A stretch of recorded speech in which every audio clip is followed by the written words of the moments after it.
Is Margaret Myers. I direct the Asia and Latin America program here at the Inter-American Dialogue, and I'm very pleased to warmly welcome all of you to the Inter-American Dialogue today for a discussion of China's infrastructure investment in Latin America and throughout the Caribbean. This is a very timely topic as Latin American governments look for ways to address their infrastructure needs, which are many. And given the region's recent incorporation in the China-backed Belt and Road Initiative, which aims to promote global infrastructure development and other forms of connectivity. For those who do not know, the Belt and Road Initiative was not initially inclusive, I wouldn't say, of the Latin American region, but very recently, around the time of the China-LAC Ministerial Forum at the beginning of 2018, the region was, in fact, formally incorporated in the Belt and Road Initiative. And ever since then, we've had, I think it's at this point, 12 Latin American and Caribbean countries that have signed Belt and Road cooperation agreements, essentially reinforcing their support for the initiative and, more broadly speaking, for China's foreign policy efforts in the region and also globally. For your reference today, and hopefully far into the future, we have produced this map that you see here. Hopefully some of you were able to grab a hard copy of the map too. It's of Chinese transport, specifically, right, infrastructure interests in Latin America since 2002 through this year, through 2018. We see transport infrastructure in particular as being especially emblematic of the sorts of connections the Belt and Road Initiative would aim to promote, and so have focused in particular on this form of infrastructure development in this graphic. These projects that you see here, just to give you a very brief description of what you're viewing, are either being discussed, right, by Chinese companies, Chinese banks, and governments in the region, or actively planned in the planning phase. And there you see light blue, or have already entered construction or are completed, and there you see dark blue. But we do not have any on there that have been officially canceled. So any of the canceled projects, the Querétaro Railway in Mexico, for example, do not feature. There are some acquisitions of certain facilities on here, but in most cases, Chinese investors have made some upgrades to those facilities, so there is a sort of development aspect to them. In the interest of time, I'm not going to go in depth on our sort of findings from this data, but I direct you to our website for some main takeaways from our analysis. There are approximately 150 total deals in which China has expressed interest over this time period, and much can be derived, I think, from an analysis of those and of their details. But I will say that, as you can see very clearly, these projects obviously cover most of the region. They are focused extensively in the Caribbean, many of them. They are structured in a wide variety of different ways, and there is considerable interest, a lot of light blue, right, in road and rail, but a lot of actual progress on port acquisition and development, interestingly. I'd also add that this activity is viewed by many, including plenty of governments in the region, as very promising and exciting, and then by others as concerning, depending upon your views of China's model of engagement. Chinese infrastructure development in the region has, of course, led some of China's traditional partners, including the United States, to, I would say, rethink the notion of infrastructure development as a tool of economic diplomacy, which might also be beneficial to the region in some form. Today we will focus not only on transport infrastructure projects, of course, but also on energy and other forms of infrastructure development, which are also a critical feature of Chinese engagement with the region. If we were to include, for example, hydroelectric dam projects on this map, Ecuador would be a lot darker. So it's a little bit misleading to just look at a map of transport. And so saying that, I'm just very pleased, I think, to welcome some truly expert panelists to the dialogue for this discussion of China's broader focus on infrastructure throughout the region. Rebecca Ray is an economist and postdoctoral fellow at the Global Development Policy Center at Boston University, and is author of numerous articles and edited volumes on the China-Latin America relationship, with a strong focus on social and environmental, on the social and environmental dimension of Chinese investment. Kenneth Figueroa is a partner at Foley Hoag, working here in the DC office, and is a member of the firm's international litigation and arbitration practice. He represents clients, private and state-owned enterprises, and foreign states in U.S. courts and international tribunals. Kin has developed a keen awareness of Chinese infrastructure engagement through his work throughout the region. Francisco Gijon joins us from White and Case, where he is partner, also here in DC, in the litigation and international arbitration practice groups, and where he specializes in dispute resolution in Latin America, in particular. Francisco has wide-ranging experience in the Andean region, having represented the Republic of Peru in quite a few cases and also worked in Ecuador quite a bit. And Claudia Trevisan is currently a student of public policy at Johns Hopkins SAIS, and was previously a correspondent for one of Brazil's leading newspapers, O Estado de São Paulo, for almost 30 years, including here in DC, in New York, in Buenos Aires, and in Beijing. So welcome to you all. We're very grateful to have you here with us today to learn from your expertise. And with that, Becky, allow me to turn the floor to you for some initial comments. Thank you, Margaret, for that introduction, and thank you for all of the fantastic work that you all have put into this great resource that I know I'll be using a lot. I kind of can't take my eyes off of that map. I'll be taking a more focused look at just what we call the Andean Amazon region, the Amazon Basin's western edge and the Andean highlands in Ecuador, Peru, and Bolivia, which are some of the most active areas for this engagement. Is this still on? Okay. Great, thanks. We've spent the last 2 years in collaboration with our friends and colleagues at the Universidad del Pacífico in Lima, Flaxo in Quito, and INESAD in La Paz, looking in depth at infrastructure development in this highly sensitive region that's undergoing an infrastructure boom, to look not only at what the social and environmental, components of this boom have been, but also what makes the introduction of China different. How does the introduction of China as a major source of finance change the landscape? And we did this in a two-part. It just won't sit on that one slide. That's okay? Okay, maybe it'll sit there for a moment. We did this through looking at statistical analyses of satellite imagery of deforestation around different infrastructure projects to see what kind of regulatory regimes were associated with what kind of outcomes, and on the ground, in-depth, fieldwork-heavy case studies that took multiple years to look at how environmental and social safeguards do or don't work in practice, not only with Chinese development banks, but also with their Western peers, the legacy MDBs, to see really what is the difference. And to give you some context as to why this is important to look at right now, China is now the #1 source of development finance for the Latin American and Caribbean region. And and more so than any multilateral development bank out of Washington, D.C., more so than CAF, the #2 source of FDI, especially mergers and acquisitions. And here this chart shows you the sectoral composition of those mergers and acquisitions in the Latin American Caribbean region over the last decade. And we can see how their character has really changed after the commodity boom.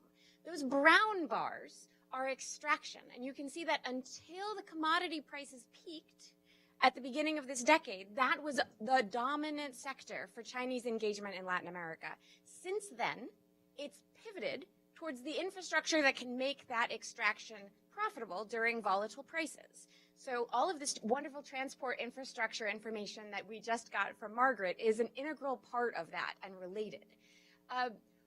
So here are some more maps that I put together in depth of how Chinese involvement relates to what's already going on the ground and the environmentally and socially sensitive territory of this region.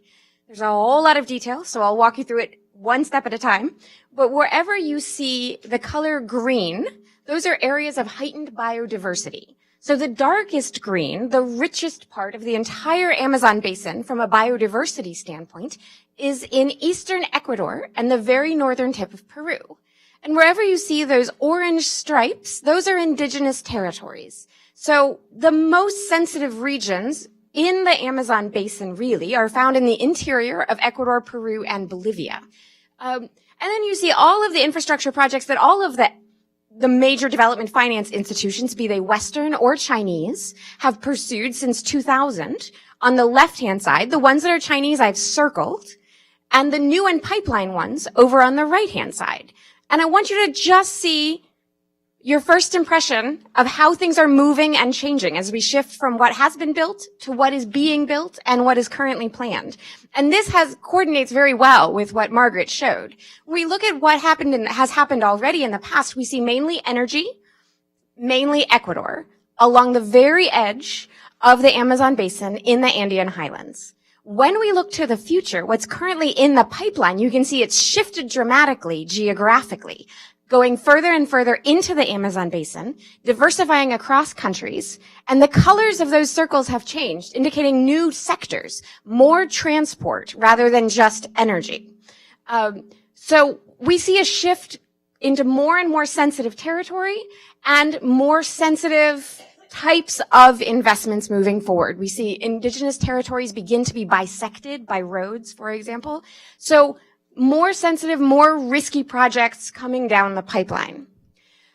What makes Chinese finance different qualitatively from Western MDB finance is the regulatory regime that surrounds it. And by that I mean the environmental and social safeguards that Western development banks have developed, not because they feel enlightened or educated about these things, but because they've been forced to adapt these new regulatory safeguards after crises, after a series of scandals. You know, we're currently in the middle of the Lava Jato scandal and the trials surrounding Odebrecht, financed usually by Benedese loans. So you see the national development banks over there on the left, CDB and Chexim, the China Export-Import Bank, still act like small national development banks.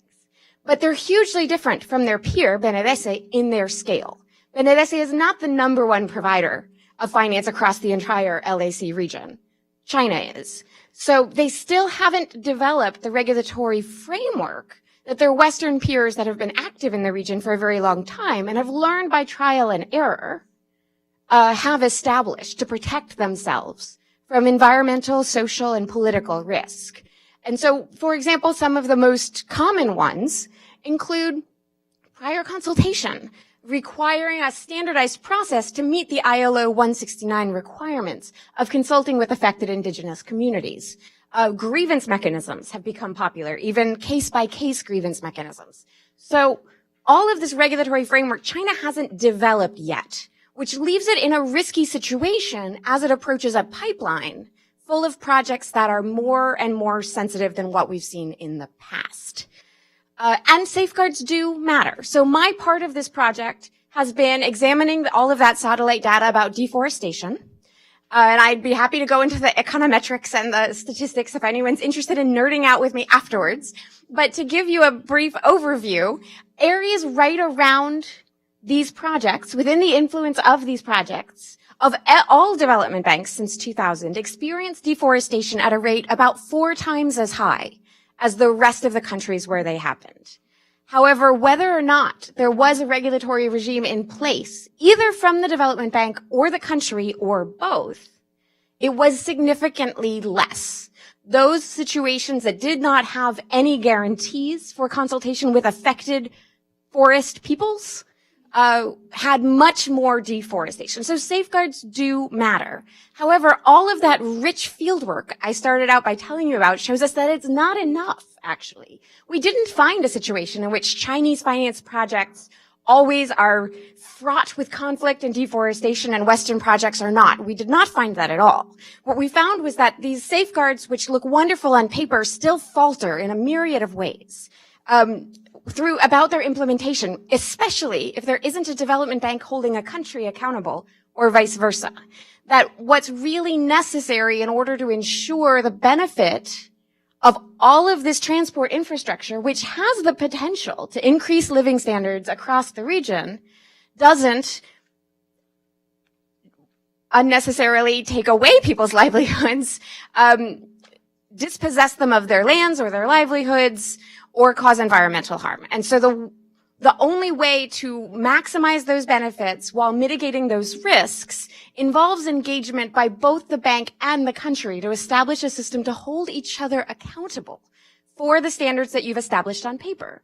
And to be fair, this region has some of the highest environmental and social standards in the world on paper. But if the development bank isn't holding them accountable, it doesn't necessarily happen. And vice versa. The World Bank has some of the world's highest safeguards. But if the country isn't holding them accountable, things fall apart.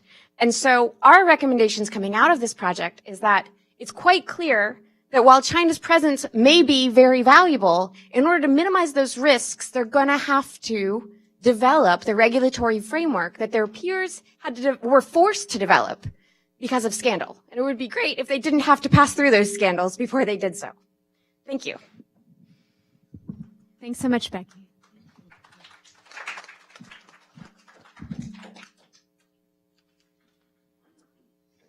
Yeah, by all means. You might need to pull it close. Yeah. How's that? I hope. Okay, everyone can hear me, hopefully. Great. Good afternoon, everyone. Thank you, Margaret. Before I begin, I just want to thank Margaret again and thank the Dialogue for the invitation. I'm a big fan of the Dialogue. I follow it consistently, so it's really a privilege for me to be here on this panel with such an esteemed panel to discuss such an interesting and timely topic with you all. So I'm hoping for an interesting debate afterwards as well. I was asked to discuss a little bit about where we see infrastructure needs in the region, where China might have certain activities in that region, and potential best practices. And I'm going to give you my views based a lot in part in terms of my views on the dispute side, which is where you see where things have gone wrong and lessons that might have been learned. And one concrete example, for example, is I was representing Venezuela in an investor state case involving a Canadian investor in a mine.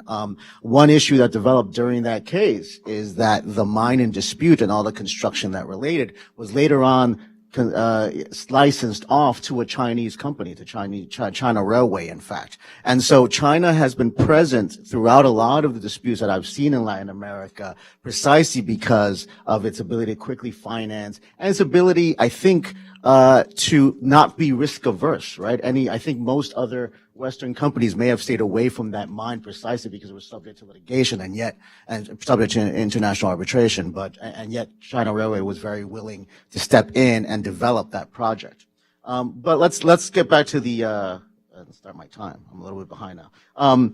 But with respect to where there's an infrastructure gap, where there's a need for financing, estimates and studies have indicated that Latin America as a region should be investing 6.2% of their GDP annually on infrastructure.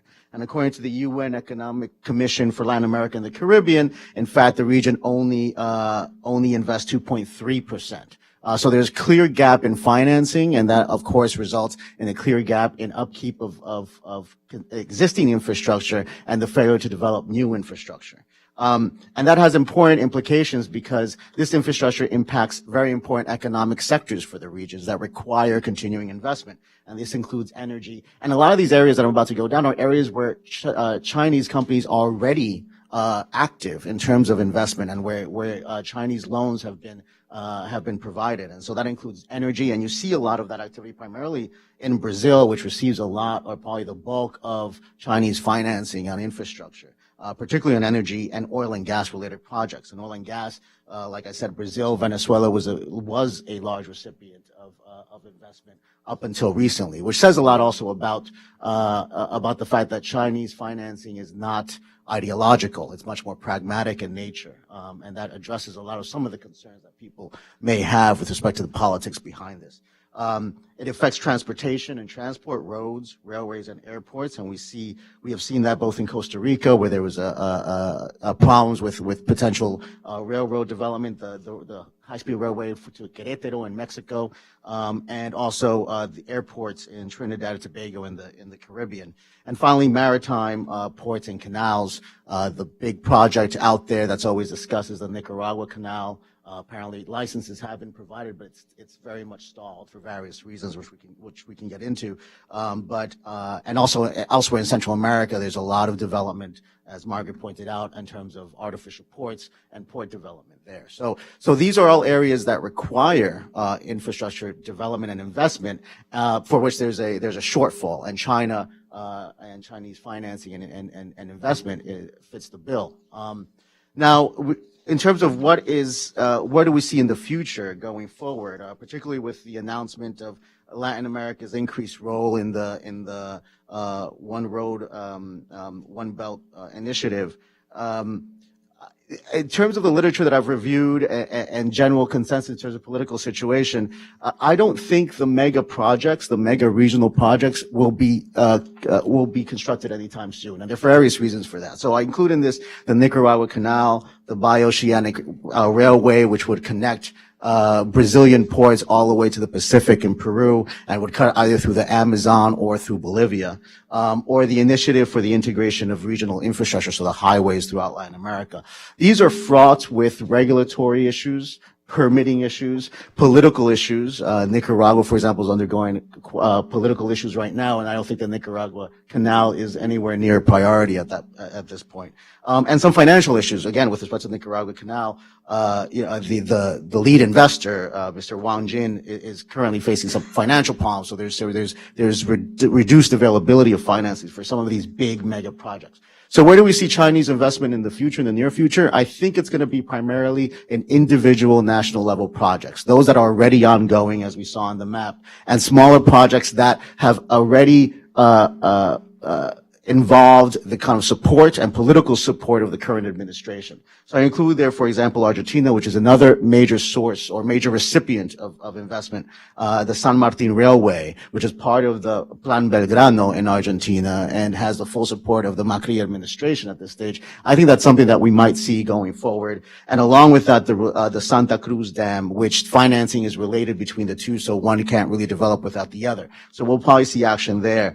I think Santiago Valparaiso, the high-speed train in Chile, also has political support and is also something that might be more feasible. And the power plants and ports in Brazil, which again is a big recipient of Chinese foreign direct investment and will continue to be so because of the natural resources that it has. And so we see both there, both in terms of actual construction, but also, as Margaret pointed out, acquisitions of existing plants and improvements on those. And that includes Brazilian generators like CPL Energia, ports like TCP Participações, which is actually a holding company with holdings in ports. So I think that's where we will see a lot of the activity in the near future.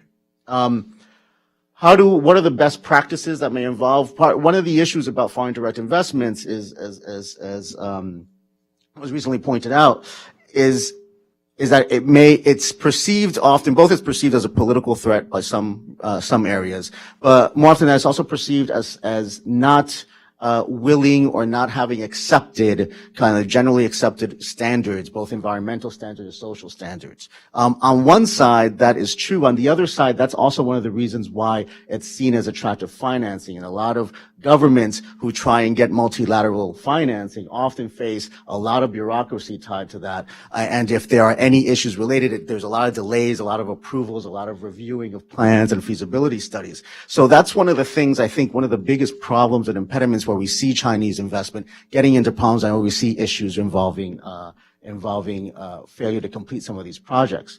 So I think that in terms of best practices, they're both perspectives, both from the Chinese investor side and both the host countries. From the Chinese side, I think, as Becca pointed out, there has to be greater due diligence on the ground level. What exactly is the area that's being developed, that will be constructed? Oftentimes, right, the Chinese companies operate under a top-down model, in which basically they import all the capital, they import the laborers without having actually seen the situation on the ground.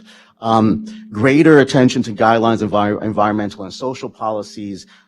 Recently, the Chinese Ministry of Commerce issued guidelines with respect to this that aren't obligatory, aren't mandatory, and are tied to specific or can be accepted depending on the specific projects. I think greater attention to that should be given, and perhaps make those companies who invest for reasons of making sure that the projects don't create harm, but also I think for their own financial well-being, should pay attention to those policies. I think in terms of perspective and acceptance within Latin communities, the perception that Chinese investment does not involve actual sustainable development for Latin America has to do with the importation of labor. And there should be greater involvement both of domestic capital and domestic labor. More prior consultation. And a quick thing, a big plug because I'm a dispute resolution lawyer.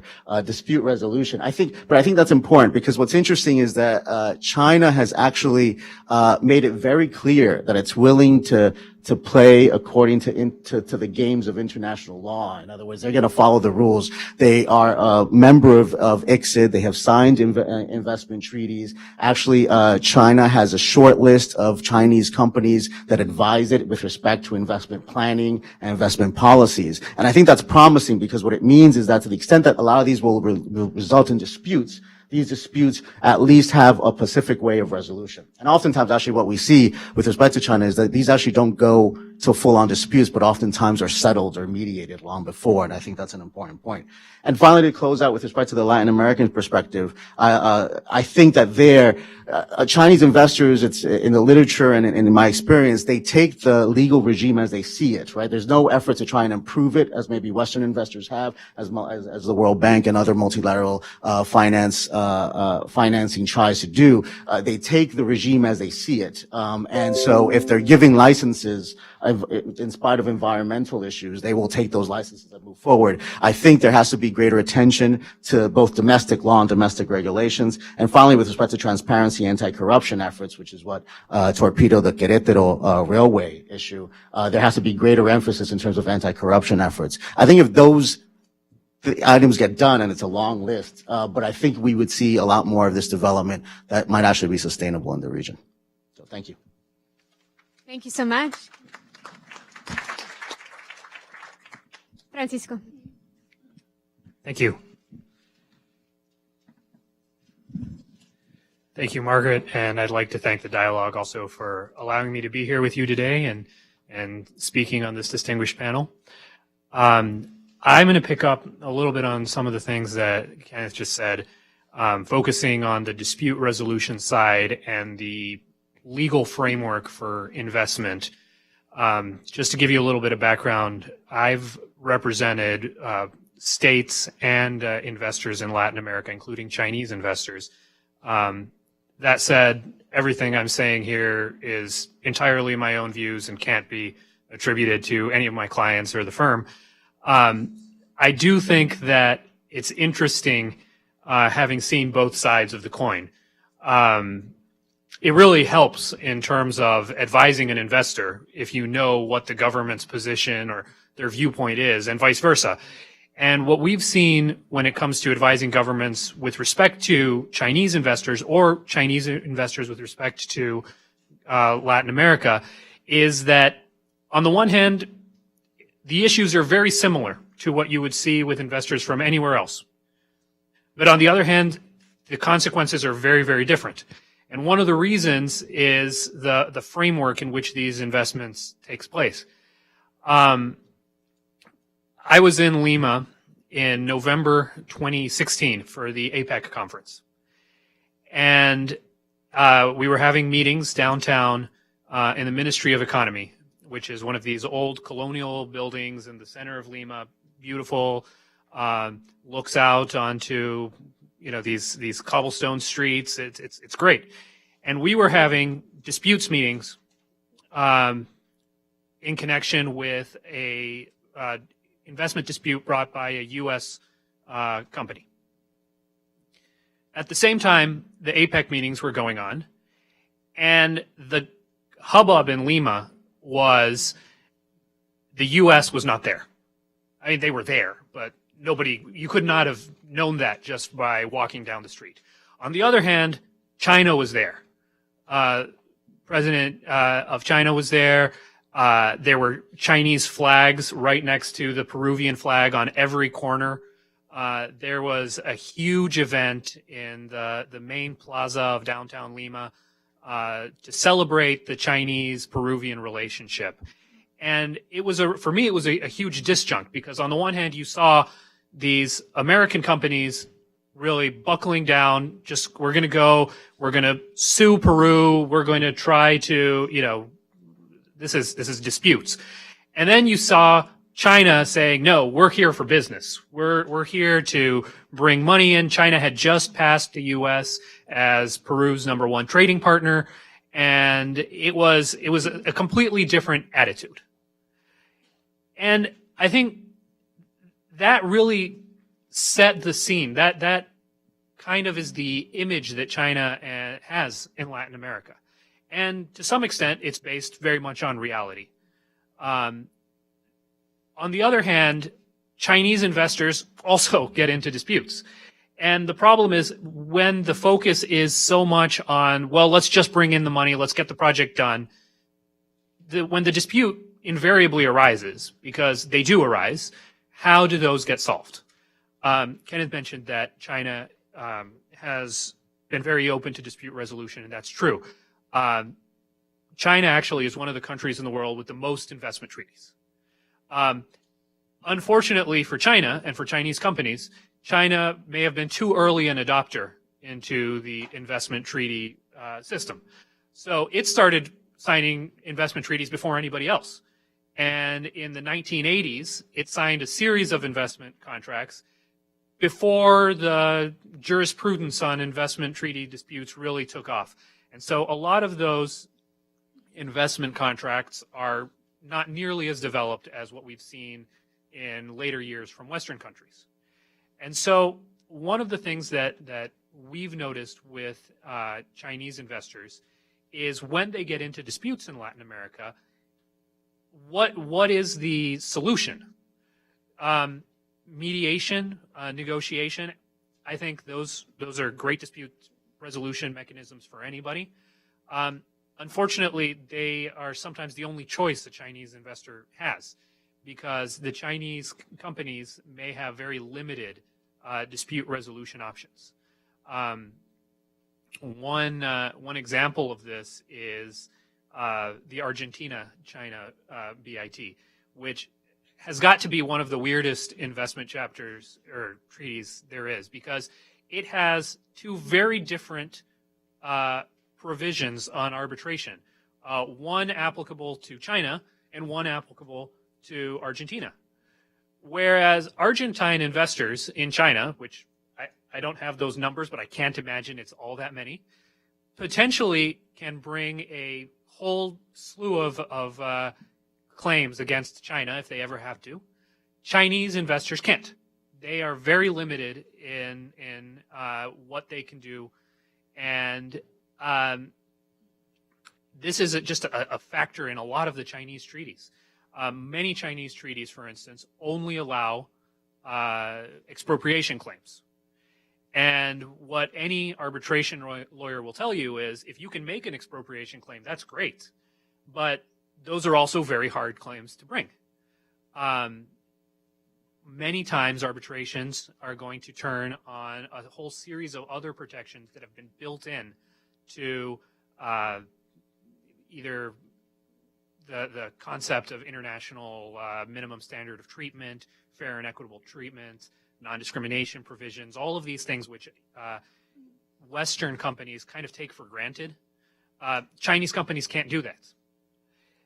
There's also the question of what Chinese companies get a chance to even invoke these treaties.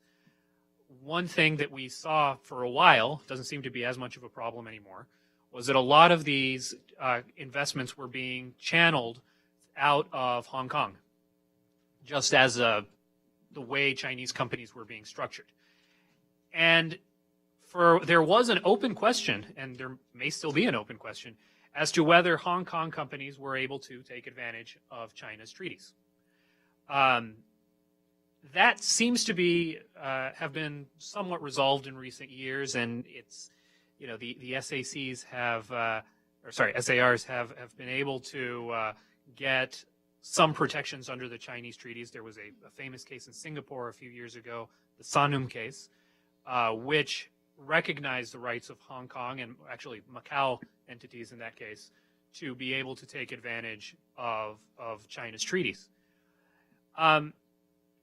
At the same time, other entities coming out of China are government-backed. And that raises a whole other slew of questions, because maybe government entities are not entitled to protections either under an investment treaty or at ICSID.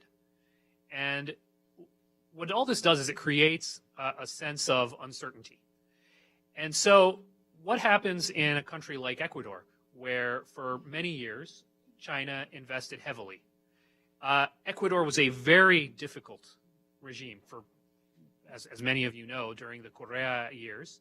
It was very difficult for investors from everywhere. And the Chinese, to their credit, invested and continue to invest in many projects. But in many cases, things went sour. And as a result, as you've seen from some of these maps, investment moved out of Ecuador. And so what is happening now? Now you see Chinese mining companies, which had previously been had the foothold in Ecuador. They're not the ones that are opening the new projects. Just this week, you've had 2 different Western mining companies either buy into existing mines in Ecuador or open offices in Quito to start developing projects. And this kind of belies this idea that Western companies are always going to take a more short-term, bottom line view than Chinese companies. So there's a flip side to this, of course, which is, what's a government to do? Now, governments, on the whole, want to avoid disputes, and they, at the same time, want to attract investment.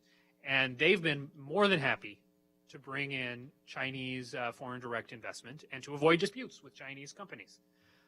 At the same time, there is a benefit to having a framework in place for investment, and that is that many of the more modern investment treaties, for example, the Peru-U.S. Free Trade Agreement, have environmental chapters.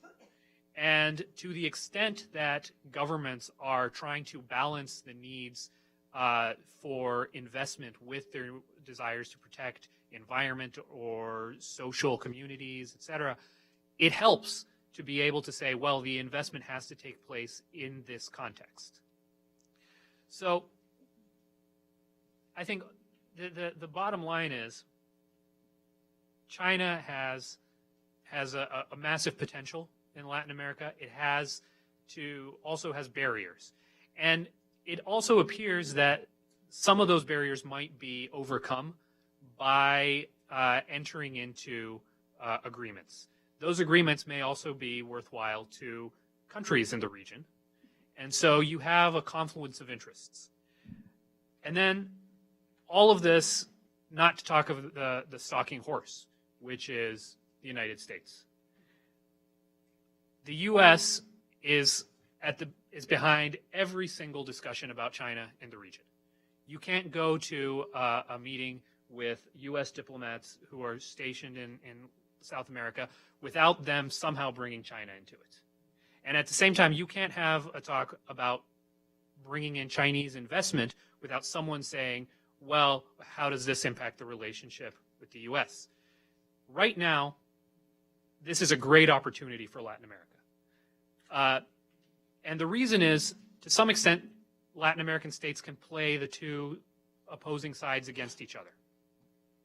Right now, Ecuador is trying to get a commercial agreement with the United States. What is the number one selling point for a commercial agreement between Ecuador and the United States? It's not the size of the Ecuadorian market. The number one selling point is, right now, Ecuador is kind of in the balance. It can go to the pro-market, pro-Western, what used to be called the Washington Consensus approach, or it can fold and go the China route. Well, in the USTR, they may not care about opening up the Ecuadorian markets. They sure as hell don't want to lose to China. So that is a selling point, and Ecuadorian investors and Ecuadorian companies are telling the government in Ecuador, play this up. Say, if you don't give us our treaty, we're going to go to China. And so I think this is a very interesting time for everyone concerned in the region. And I think we all have to watch what happens in the next few years. But what's certain is that the framework, treaties on one side or the other, really is going to play a very important role in all this. So keep your eyes open. Thank you very much. Claudia, and reminder to speak very close to the mic. Is it good? Yeah. Okay. Good afternoon, everybody, and thank you so much, Margaret, for organizing the event. I will start by giving you an overview of Chinese investments in Brazil. I'm going to talk all about Brazil. And then I'll talk about perceptions towards Chinese investment and what should we expect from the new government of Jair Bolsonaro. As everybody knows, Brazil has a chronic problem of a lack of infrastructure investments, as the whole Latin America, which is combined with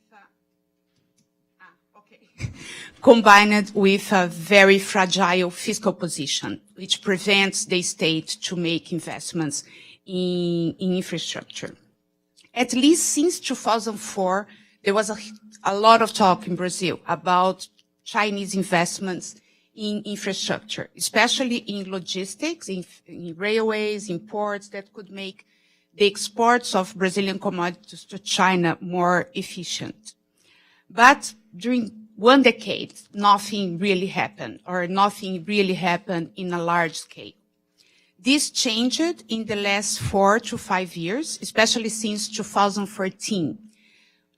In 2014 is a year that saw the confluence of two movements in Brazil. We saw the early signs of the economic crisis that would be the worst economic crisis of Brazilian history. And we saw the beginning of the Lava Jato operation, the corruption investigation that in English is car wash. And this investigation implicated most of the Brazilian big construction companies that are related to infrastructure projects. And China used this opportunity to buy a lot of infrastructure projects in Brazil, especially in the electric sector, and also to start some of greenfield investments. One characteristic of the Chinese investments in Brazil is that most of them is acquisitions, merger and acquisitions. It's not greenfield investment, but this is changing. And I think it will change a lot when we see the transportation projects that are in the map that Margaret did. And so far, the bulk of the investments are in the electric sector and not on the logistics sector, where there is interest but not concrete projects yet. In 2017, the state grid bought CPFL, which is the third largest Brazilian electric utility company, which belonged to Camargo Correa, one of the construction companies implicated at Lava Jato. And the impact of the investigations was not felt only in Brazil. In Peru, Odebrecht, which is the main construction company implicated in the investigations, sold the third largest generation of electricity in Peru to China Three Gorges. And China Three Gorges in Brazil, they also expanded their presence by acquisitions. In 2016, they bought all the operations of Duke Energy in Brazil, which gave them, from day to night, they became the largest private energy generator in Brazil with 16 power plants. And now they are building a new power plant. And this has nothing to do with the car wash operation. And one of the few greenfield projects in Brazil was built or is being built by State Grid, which is the long transmission line from the Belo Monte power generator and the consumption centers in the southeast of Brazil. State Grid already built the first line, which has 2,100 kilometers, and is now building the second one that has 2,500 kilometers. The project is financed by State Grid, 65%, and by the Brazilian Development Bank, the BNDES. Today, China controls 10% of Brazil's electricity generation and 20% of the transmission lines. And earlier this year, State Grid announced that it has intention to invest more $38 billion in Brazil in the next 5 years. And last year, we started to see movement of Chinese companies on the logistic projects, especially in ports. One of the largest Chinese construction companies building the new private terminal in the port of São Luís in the northeast. There are ports in the southeast, ports in the south. And the Chinese companies have shown a lot of interest in railway projects, which are the light blue projects that appear in the map, but they're waiting for the bidding process. And they will not happen. They will not start this year. And now let's talk about perceptions. I think in general, Chinese investments are seen in a positive way. As I mentioned, there is a strong need for investments in infrastructure in Brazil. And in some cases, some of the auctions, Chinese companies are the only ones that show interest, or are the only ones that have enough capital to bid for the projects. But the rapid increase that we saw of Chinese companies in the electric sector in Brazil, which is a very strategic sector, I think this led to some concern. And these investments are the main driver of the criticism to China made by the Brazilian elected president Jair Bolsonaro. During his campaign, he repeated many times that China is not buying in Brazil. China is buying Brazil. And during the campaign also, he showed sympathy to Taiwan. He went to Taiwan. He visited Taiwan. His government program mentions Taiwan 8 times as a country, which for China is a total heresy. And above all, he's a rabid anti-communist. His son is intends to present a project. He's a member of the House to turn communism forbidden in Brazil, which has never passed, but it shows you the degree of the ideological guide of the government. And as in many countries, the main source of suspicion is the fact that all these investments are made by big Chinese state-owned companies. And nobody knows for sure what is China's end game, especially under Xi Jinping. At the same time he criticized China, Bolsonaro praised the U.S., especially President Donald Trump, and expressed the intention to get Brazil closer to Washington. He has just announced his new Minister of Foreign Affairs, and his name is Ernesto Araújo. He's a career diplomat that served in the embassy here in Washington. He has never been an ambassador. He was the second one at the embassy here. and he's a extreme defender of an approximation between Brazil and the U.S. And he praises Trump. He's an anti-globalist, and I don't know how it will impact the relationship between China and Brazil. But since the election, Bolsonaro has softened his rhetoric towards China. A few days ago, he met with the Chinese ambassador in Brazil and said after the meeting that China is a great cooperation partner, and said that Chinese investments are welcome in Brazil. And I think reality will act as a constrainer for Bolsonaro instincts towards China. Besides the needs for investment infrastructure, Brazil has a strong trade relation with China, which is our main trading partner since 2009. Last year, Brazil exported to China the double of what Brazil exported to the United States, which used to be our traditional trading partner. And roughly half of the exports to China were made by the agribusiness in Brazil. And the agribusiness was one of the main supporters of Bolsonaro's candidacy. So I think he has political constraints also to have a too confrontational position towards China. And an economic incentive also to have good relations. The agribusiness became the most dynamic sector of the Brazilian economy thanks to China. So, concluding, I think we might see some restrictions on the electric sector.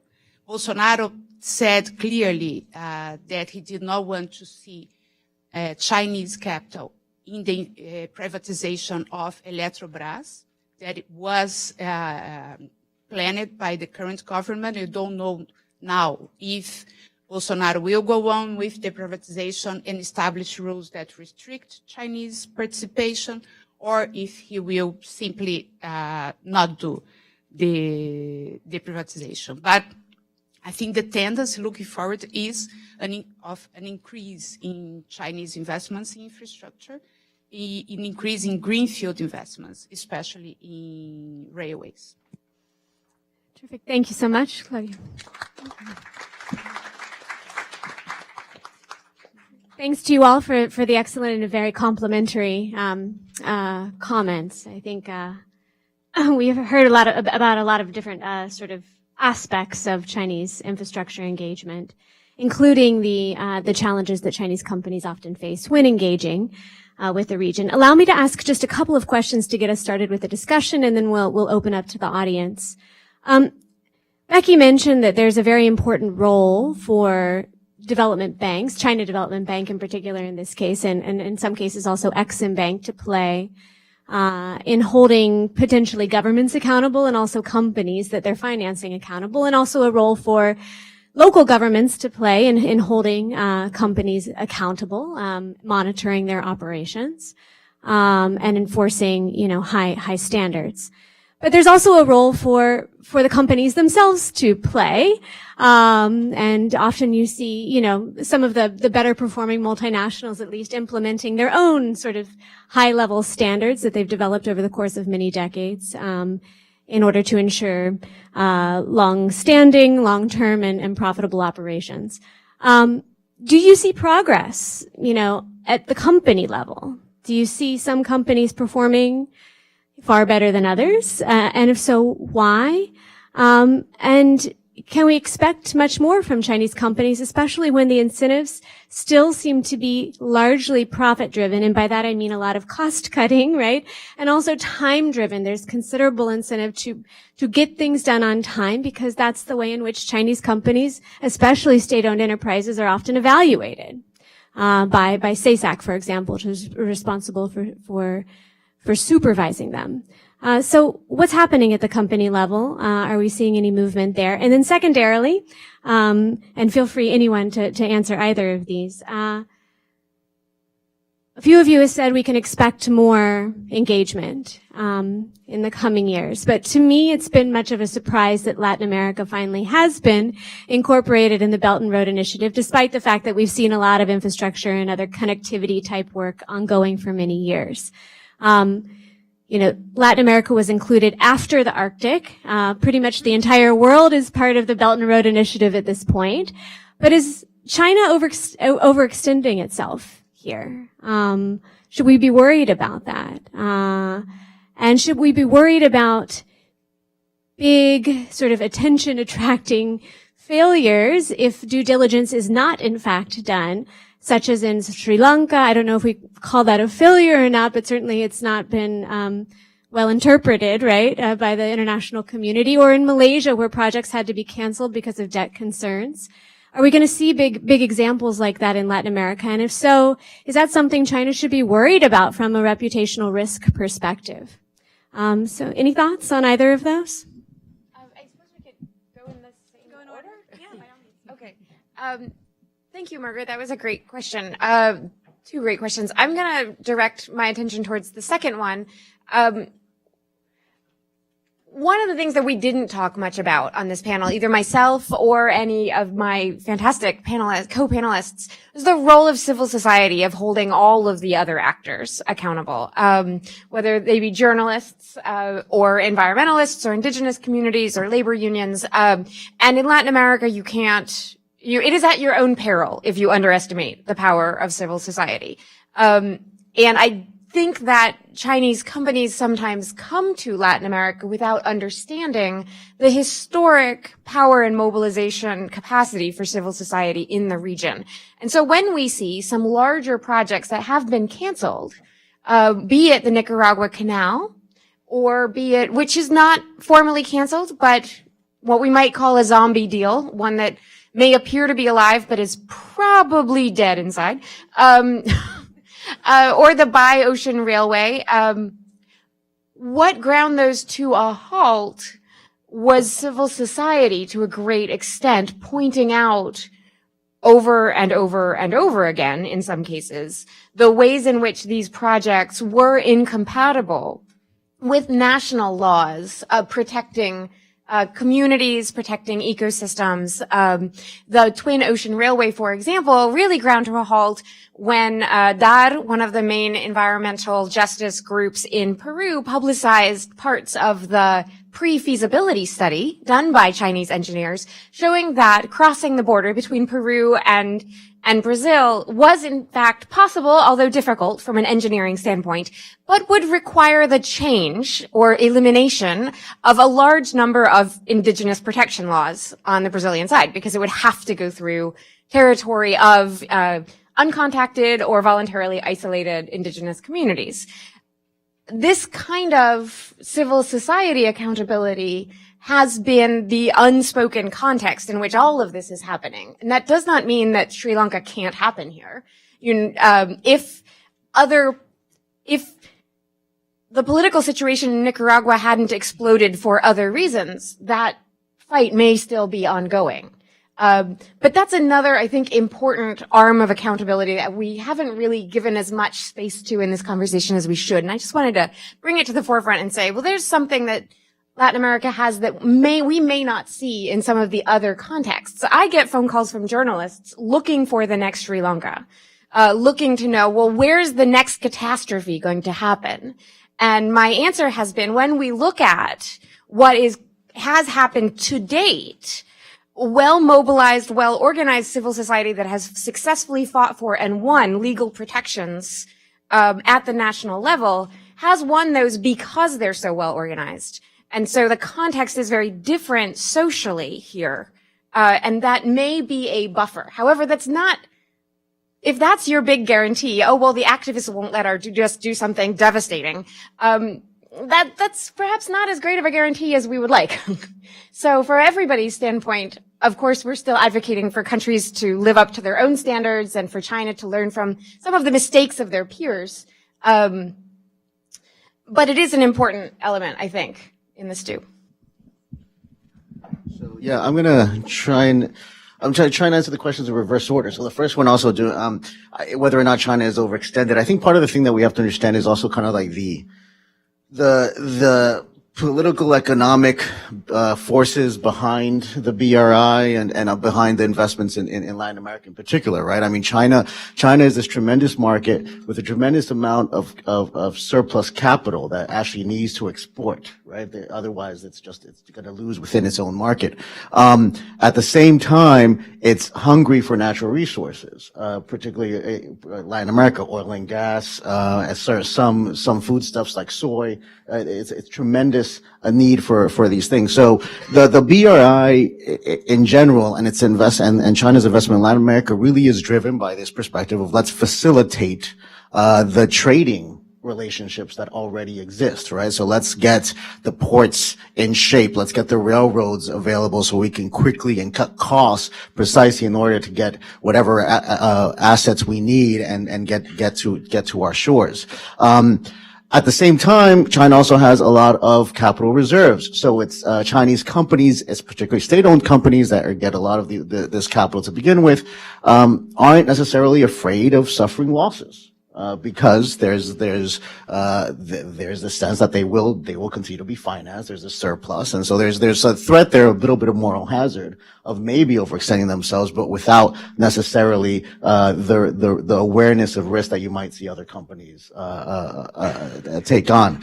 So, has China extended itself? I don't think so. I mean, I think economically speaking, it's able to support some of these projects. I think that there is a perspective that is important, because with more and more failures, there will be greater and greater, and there already is greater and greater skepticism about what investments Chinese companies will take on. And also when there are announcements about particular projects of interest, it's always taken with a grain of salt. Like, yes, there's interest, but is it really going to proceed to something real?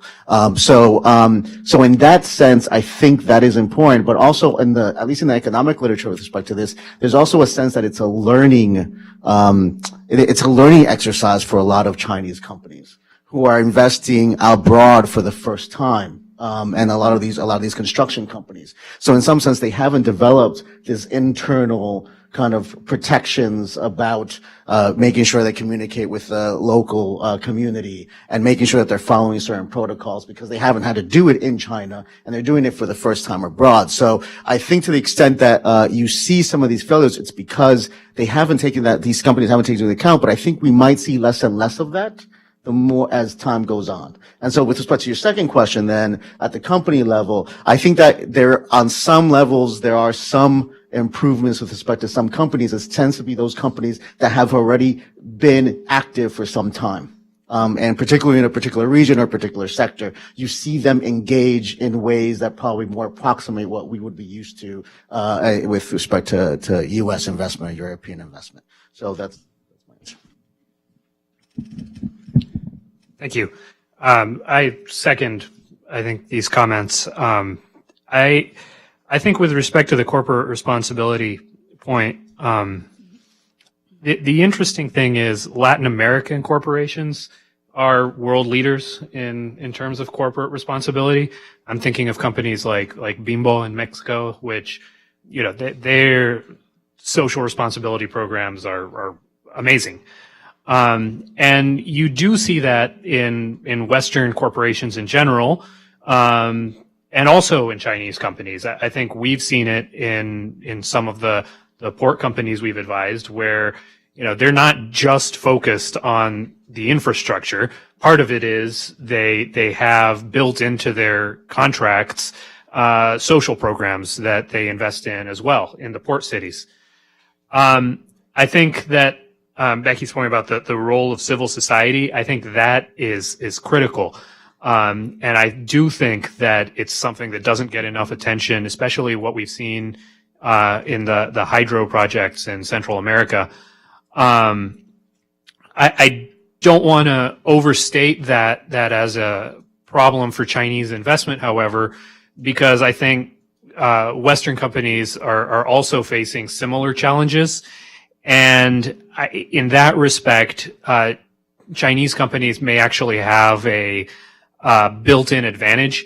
One thing we've seen a lot of when there has been a problem with civil society or communities having protests. It's not just the protest. They will start lawsuits in the U.S., for instance.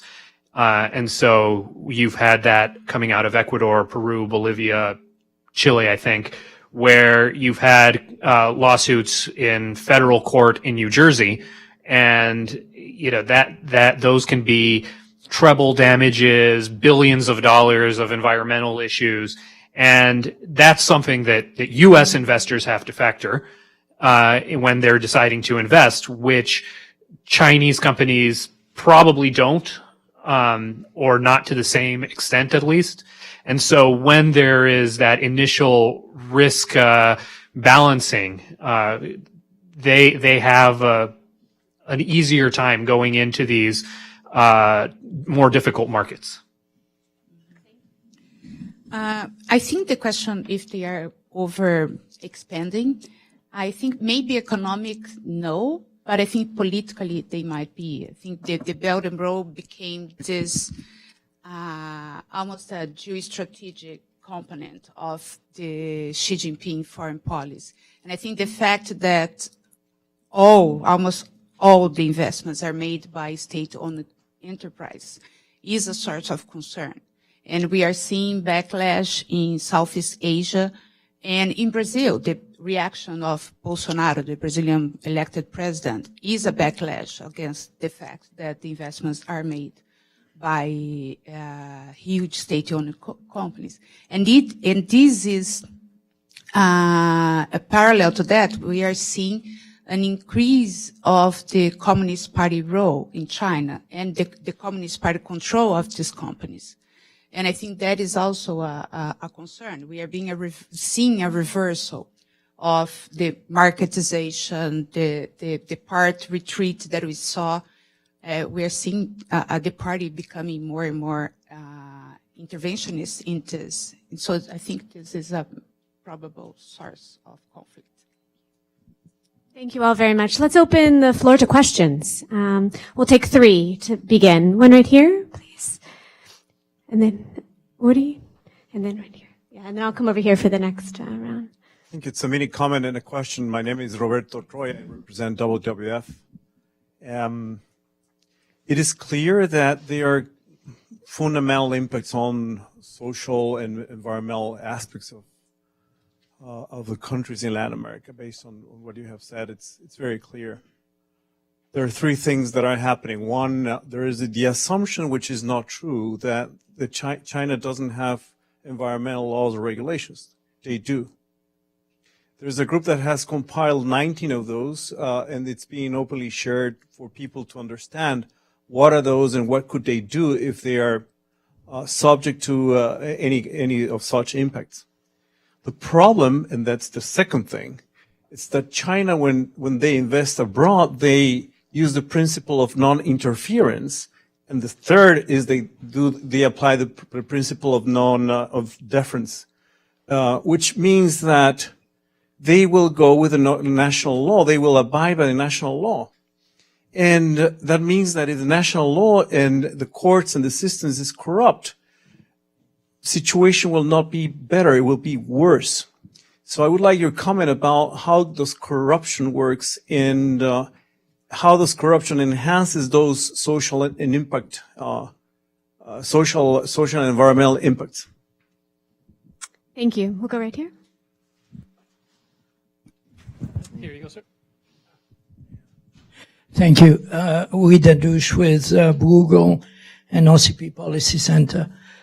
So I have 3 quick questions. One is, has anybody ever seen a BRI deal, what it looks like? Okay, I know what a U.S. trade agreement looks like.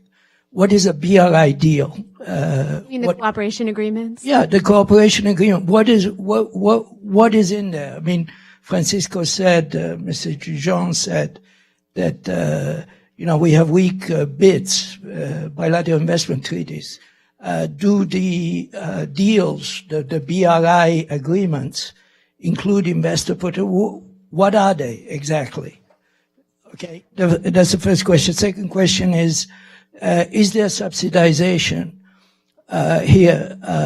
Are the interest rates, for example, lower than international interest rates.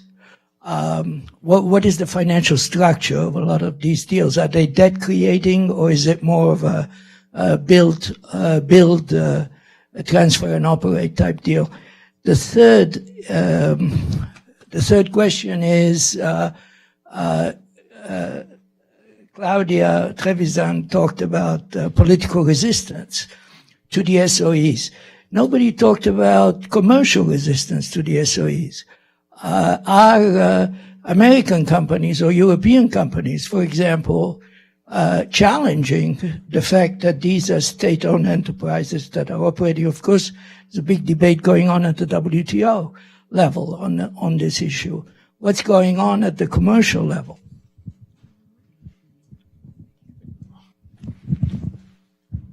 Thank you, Margaret.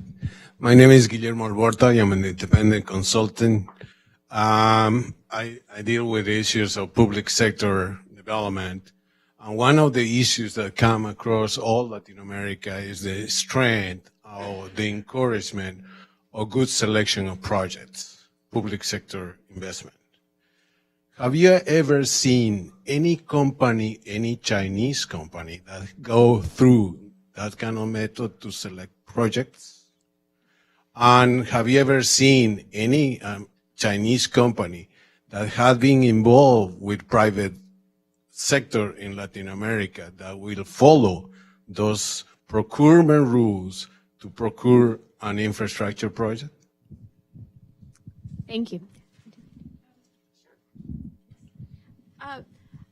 I'll start off by talking about corruption. I think that's an excellent point and a huge potential future cause for conflict. As almost any national development bank operating abroad tends to follow a similar model to what BNDES follows, and the idea that you are financing your companies working abroad. You are supporting your own industries as they operate abroad. Therefore, there are not international open tenders for these projects, usually. That is the case for BNDES financing. It is also the case for China Development Bank and Exim Bank financing. And so how did we, the Lava Jato scandal is fueled by, in part, financing by BNDES for Odebrecht to be used in infrastructure projects across the region. And not just BNDES, but CAF got somewhat involved. Some CAF projects got involved in that also. So we have not yet seen it break into a regional scandal of behind-the-scenes corruption for Chinese CDB or Chexim funded projects, or financed projects. But it would not surprise me at all to see, and so of course it's my hope that we avoid a Chinese Lava Jato in the region.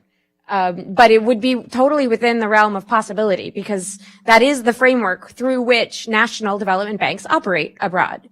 There are not open tenders for these projects. Because that's how national development banks operate abroad. They're there to support their own major industries. In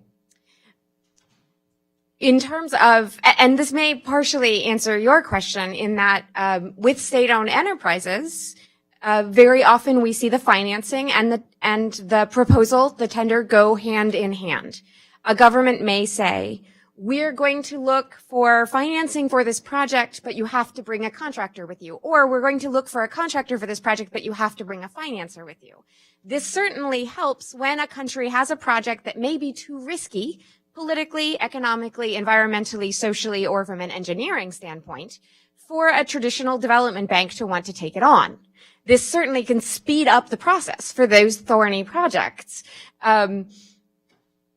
It does, in fact, however, imply skipping some due diligence steps. I would say China's not alone in that approach, but they are the biggest.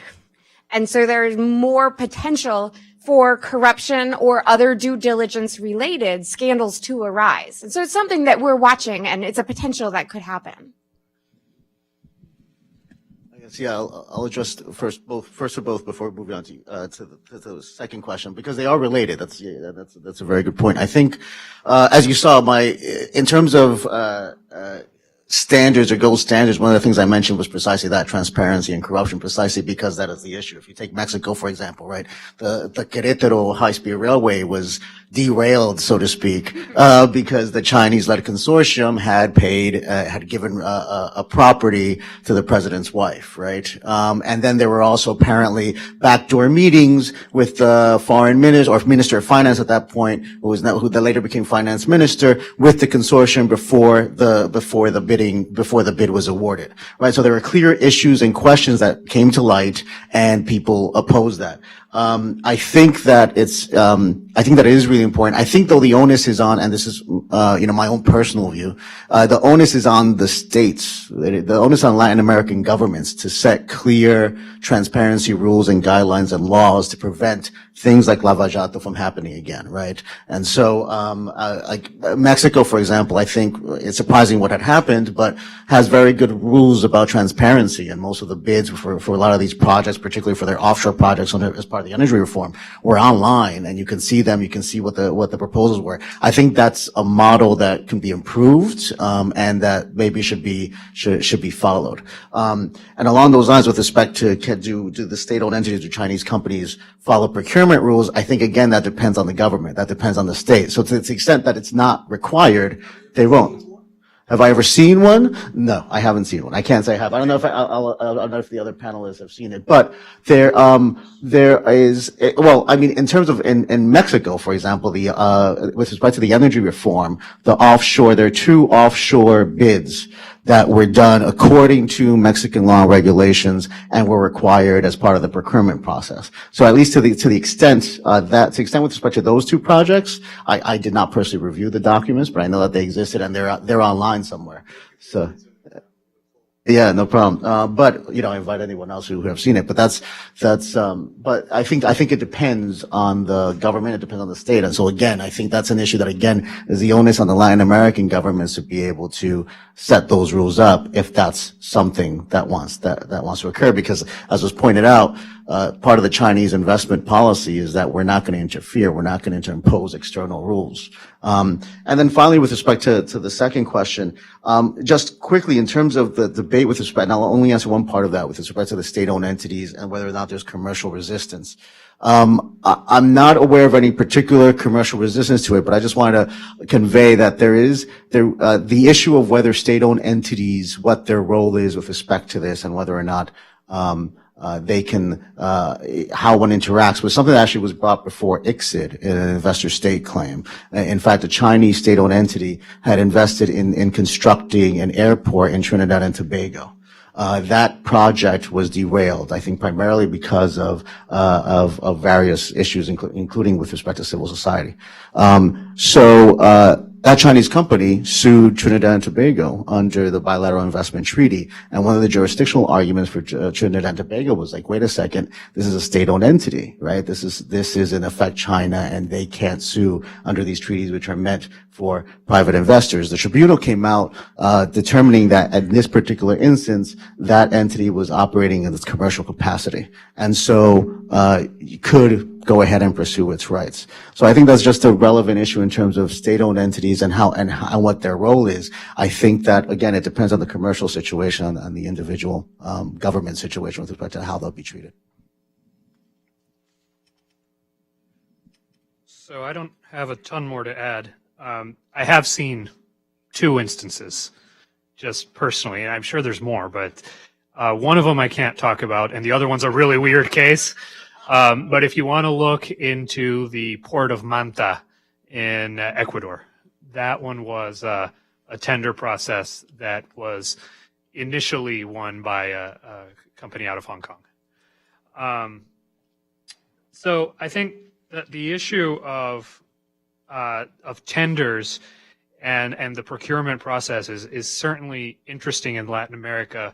I think because Latin America actually has a very developed framework for tenders, and that the existence of the framework and the evolution of the framework is not in and of itself a problem. It's more how that's been applied. In Ecuador, for instance, you had the modernization law and regulations of the 90s, which established a great system And then along came the 21st century socialists, and that went by the wayside. In Peru, you've had kind of the opposite experience, where you've had consistent improvement to the framework. And in fact, I believe just in July, they just passed a new PPP law. So, I mean, the regulations are there. Part of the issue, though, and I think this goes back to the question we had for Mr. Troya, there is the sense that you have to follow local tender rules. But the real difference with Chinese companies is when it comes to the lending practices and where they can get access to financing. And because just getting financing from Exim or IDB or the World Bank or, EDC is just much more complicated than it is to get from one of the Chinese lending institutions. And that's not to say that the Chinese banks are just throwing money away. That might be the perception sometimes, but that's not the case. It's just that the amount of hoops that you have to jump through to get a loan through these other institutions is much higher. And so they do have, and I think this is something that was talked on before, you do have environmental protections. You need to have certain plans in place right from the very beginning, which some of the Chinese companies don't. And whether that fosters corruption or not, we've seen corruption from Brazil, but you've also seen it from U.S. companies. So I think some companies will do whatever it takes to get ahead, whether there's a framework in place or not. And it's up to the countries in many cases to put a stop to that. It's also true that the state-owned companies, you get, it's not, what I would hate to be the takeaway from this is that Latin Americans are somehow anti-Chinese and view the fact that Chinese state-owned companies are going in as somehow a problem in and of itself. I mean, I think there has been rhetoric to that extent, but you've had the same sort of rhetoric with respect to state-owned companies coming out of Scandinavia, for instance. Scandinavians have great sovereign wealth funds that invested in Latin America. Same with the Middle East.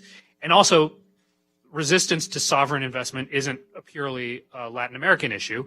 I mean, the same thing has been seen here in the U.S. You'll remember during the last Bush administration, there was at one point a plan to privatize the port of Savannah, I believe. And DP World, which is owned by the Dubai Sovereign Wealth Fund, was going to step in. And there was a huge uproar in the United States because you couldn't have a Middle Eastern sovereign controlling a U.S. port. So I think that is an issue that right now we're seeing with respect to China, but it's not purely Chinese and it's not a purely Latin American issue. No, I have nothing to add. Let's go on.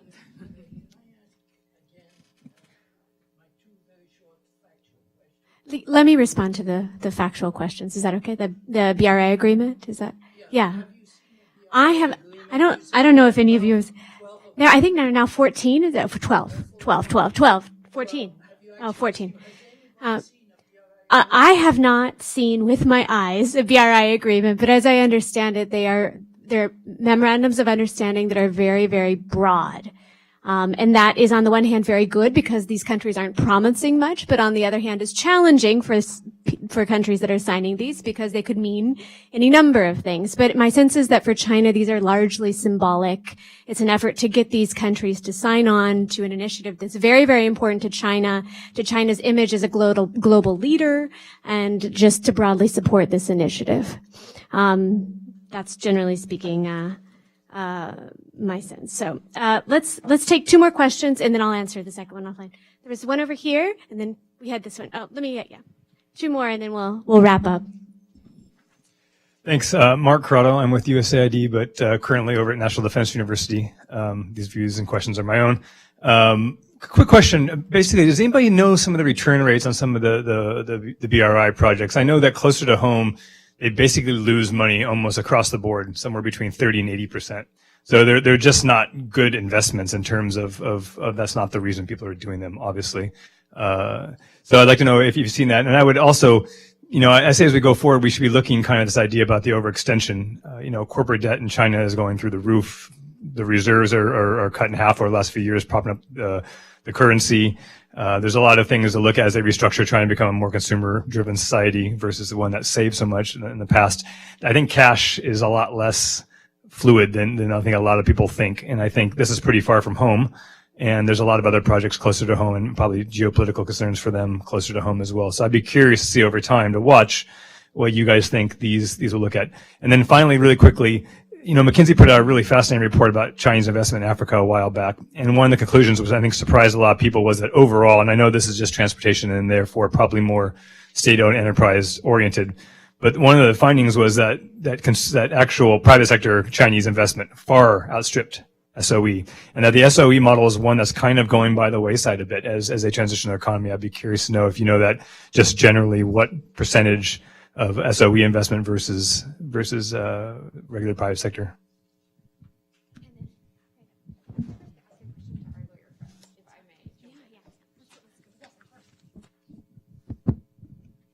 Hi, I'm Jerry Butler, and I'm with CREF, the Caribbean Renewable Energy Forum. I'm from the Bahamas. I've seen a bilateral agreement before. Please tell us. In fact, I've seen more than one, particularly with Caribbean governments. And I worked on a $5 billion project, which at that time was the largest Chinese investment in the Western Hemisphere, and it went into litigation.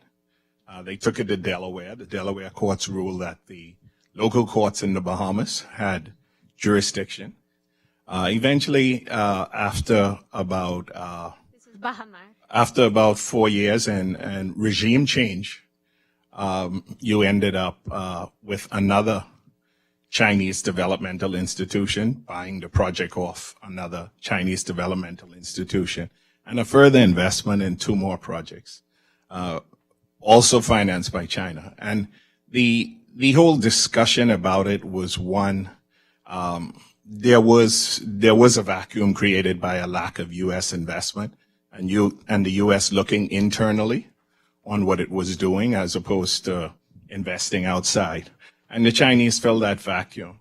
And then the second lesson is these projects are so large that they can actually result in regime change. In other words, an entire government could lose an election, and a new government, either pro-U.S. or anti-China, could come in, just as what I see in a huge country like Brazil is happening in smaller countries. So I guess the question I have to ask is, was somebody officially from China invited to appear on the panel to talk about what the Chinese are doing? Because my experience is, if I want to do business with the Chinese, the last people to ask questions to is the Americans. I'm sorry, my experience is when I want to do business with Americans, I would never ask the Chinese. So when I want to do business with the Chinese, I ask the Chinese. And what has been interesting in the experience is the Americans, some of my American friends took the position that, look, China is financing so much in America when it buys America's debt, that we're pretty cool as long as you go with your one China policy and not aggravate them on the Taiwanese business. That we're pretty cool with you doing business with them. Just remember, have a way out so the Americans can get in. And that has been my experience. So yes, I've seen the agreements, and yes, I've had the experience, the huge experience of dealing with them. And I don't see them as being any different from any other foreign investor. The difference between both foreign investors is simply that you have a very hard time inserting the need for local participation and for local dominance. And having come back from Dubai, teaching in Dubai for 10 days, I get the experience that in Dubai it's not the same. In Dubai, if you want to do business in Dubai, your partner and major shareholder must be a Dubai citizen. And I think the Caribbean government should learn from that experience when you deal with the Americans or the Chinese. So my question is simple. Did you invite the Chinese here, or did they decline? Or why don't they appear at these events to talk about what they're doing so that we could get a more transparent image of what's happening as opposed to listening to the Americans? Thanks. Well, are we all Americans? I'm not sure. Well, we are here in DC. It makes it a little bit harder because often we have to recruit people from the DC area, and there aren't as many people here on the Chinese side that are able to or willing to talk about some of these broader initiatives, given that there is some sensitivity surrounding some of these topics. But yes, in almost all of our meetings, we try to include a Chinese side, and have in most cases. In this panel, unfortunately, we do not have Chinese representation, but I think we have a fairly balanced perspective overall. I would hope that's the interpretation. So we'd love to know how you feel about the BRI agreements, whether you think that they are extraordinarily detailed or not, or if they require anything from the Bahamas that you would consider worrisome or not, as the case may be. But thank you for sharing. They're not detailed. Yeah. They're symbolic, and the devil is in the details, project by project. Fantastic. Thank you. Becky, did you want to? Oh, sure. Responding to your question about the relative role of SOEs and the relative return on these projects compared to other opportunities that might be in the region, what we've learned from our collaboration with the folks here at SAIS Carey who look at China and Africa is that there seems to be a significant qualitative difference with the history of Chinese engagement with Africa and Chinese engagement with Latin America and the Caribbean. State-owned enterprises are still more important in the Western Hemisphere than they are in Africa. Part of this involves agricultural policy. Brazil had, for a significant amount of time, rules governing tightly restricting the ability of foreign companies to buy land itself, cultivate land. And so instead, to take advantage of the soybean boom, the boom of Chinese demand for Brazilian soy, we saw investments in soy processing plants and in ports. These are things that are more likely to attract state-owned enterprises than the purchase of actual farmland, which in Africa is more of something you'd expect to see private companies involved in. So the regulatory frameworks in the different regions are different, which then attracts a different kind of investment. But also, Chinese involvement in Africa has been going on for much longer. And so the presence has matured there to the point that it is less risky for private companies to come, whereas their engagement with Latin America has often started out as diplomatic, and so state-owned enterprises start out being the first movers there. So for a variety of reasons, that it's qualitatively different. When it comes to the return on investment, I think it's really hard when you look at a constellation of collaborating state-owned enterprises, state-owned capital, state-owned productive companies who are collaborating on a project. It's really hard to see return for whom. So a railroad may not be profitable, but it may make the export of soy from that region profitable, or it may make the prices on that soy good for your consumers back home in China. Or it may mean that you continue to have a vote in the UN for your one China policy. All of those things are positive returns for China. And so these things are simply measured differently. To a certain extent, when you have state-owned, what counts as failure is also different insofar as you said, for example, that very often Chinese companies have an advantage in that they're not likely to be sued. However, you, a manager of the local project, if you get in the press, your career in China may be over. So someone who is the representative of Chevron does not stand to lose much in their career if they get a little bit of bad press abroad. Someone in a state-owned enterprise who is representing the government of China in their project abroad faces very different career incentives based on what kind of press they get. So how you measure success and failure of projects is something that is a long discussion that we could get into that is beyond the scope of this meeting. But I would say, yes, it's much easier to, Stephen Kaplan, who's another researcher in this area, talks about China as quote unquote patient capital. That unlike Western financiers are much more likely to be able to take on short-term risks in order to benefit either their own commercial interests down the road, their diplomatic interests down the road, or their consumer interests. So I don't have a factual answer for you on returns, and I could go find that out. And I could go find out the distribution of state-owned enterprises versus private. If you're interested in Latin America, I'd be happy to do that. But I just want to give that cautionary note that it's a different constellation of actors with different incentives.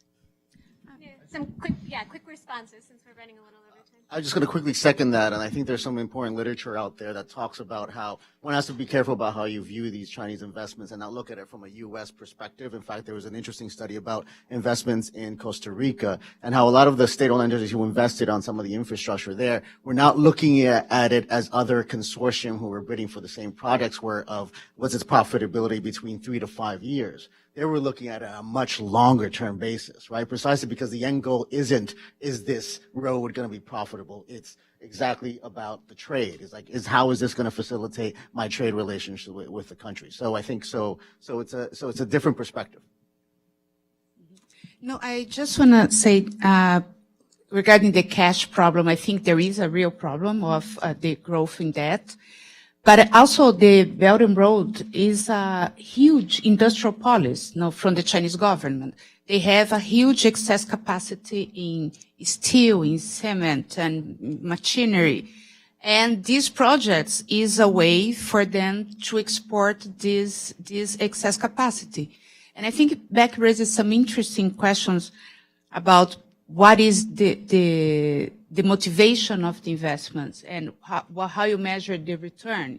And I think this will lead to discussions of how you measure competition in commercial sense with private companies that are participating or disputing the same projects. And State Grid, for instance, State Grid won the bid to build the transmission lines of Belo Monte, offering a reduction of 38% of the price, which was much bigger than what was offered by the two competitors. And I think that is a discussion that we are going to see.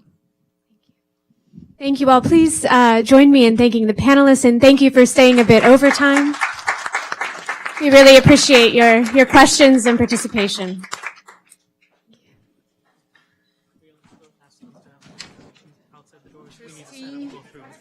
Oh, sure. It might be. I don't know if they can hear me now. Yeah. We're going to reset up this room, so if you can move any conversation to the lobby, that would be helpful. Thank you so much.